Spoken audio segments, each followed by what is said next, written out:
Let's start by you telling me your name and what you do. My name is Hallie Shano Cecere, married name, and I oversee pretty much everything at Necessitees Apparel. We started about 13 and a half years ago here in Los Angeles. Everything is made and shipped here in Los Angeles. Our warehouse is in the produce district. I mean, I was made in LA, cool. You know, Yeah. so why not make a t-shirt line made in LA?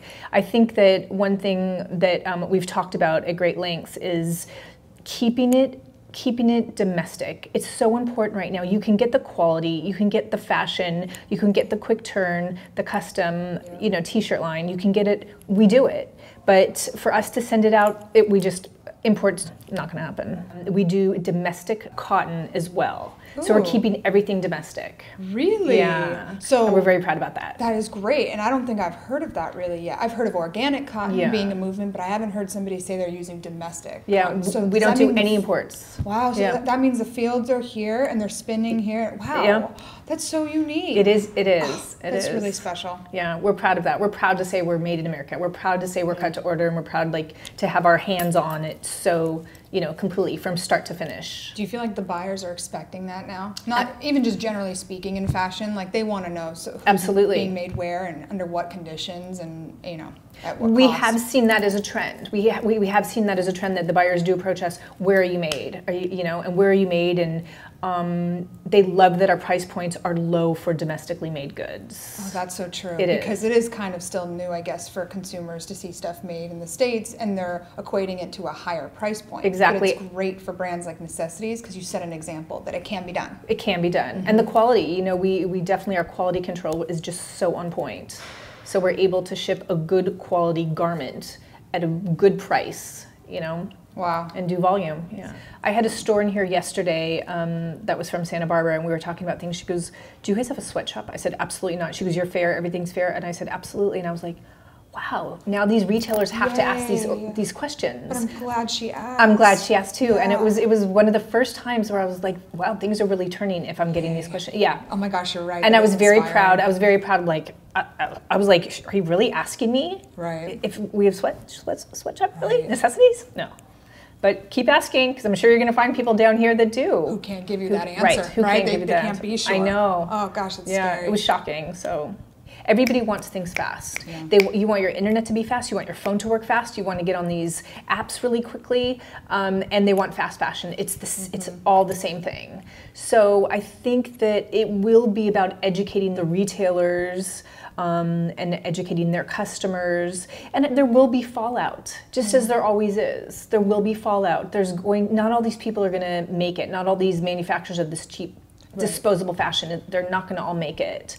And they're going to have to go back to the dependable manufacturers that will give them good quality, will give them, you know, everything that their customer needs and that their customer wants. Not everybody wants this. You don't have these stores in middle America that are wanting these Forever 21-ish pieces. Yeah, it's not practical. It's not practical. You have told me a little bit before in conversation about your very eclectic background in fashion. Would you mind getting more detailed into, like, you know, when you started at 18 as a rep, into how you've gotten to this point now? Sure. My parents are both doctors, and my mom used to bring me down here sample shopping on the last Friday of the month. And she introduced me to somebody one day, and she said, I'm scared that if you ever come down here, you're not going to leave. And she was right. She was right. So I haven't left. I was the youngest owner of a showroom at 24 years old, and I started repping lines, and people were coming to me because you needed that fresh blood of what was happening in the marketplace. And I really had my eyes and ears on retail and what people were wanting and needing. And I was always in the Missy market, and that worked for me. So I was repping for many, many years before I was approached about doing the t-shirt line, and then it just expanded so much I couldn't rep anymore, and closed that, opened Corporate Necessities, and it's just been booming. Great. And we listen to the retailers. It's very important to listen to the retailers, because what you're selling in Berkeley, you're not going to sell in Boca.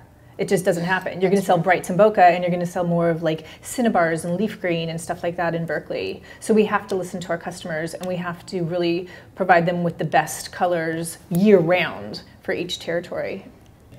So I guess the scary question is, where do you see the future for Necessities? The future, I think we're going back to basics. I think because the t-shirt market was so saturated at one point, it's not as saturated anymore. But I think because we've stuck to our core and root values of how we started. Basics, a crew neck, a V-neck, a scoop neck, keeping it $14 and $16, doing a bunch of colors, going narrow and deep. I think that's what the t-shirt business is about. And that's what the t-shirt business, Necessitees Apparel, is about. So I think for us to go back to our roots in a way, we still will always offer our novelty, our heathers, our dresses, our jackets. But I think going back to the basics is what's really important right now. Clean, keeping it clean. Simple. Simple. Yeah. Life is complicated. Sometimes it's nice to keep things simple. Absolutely. Sometimes it's nice to put on a basic short sleeve crew neck and dress it up or wear it casual. I mean, there's so much you can do there. Oh, this is so great. Thank you. My pleasure.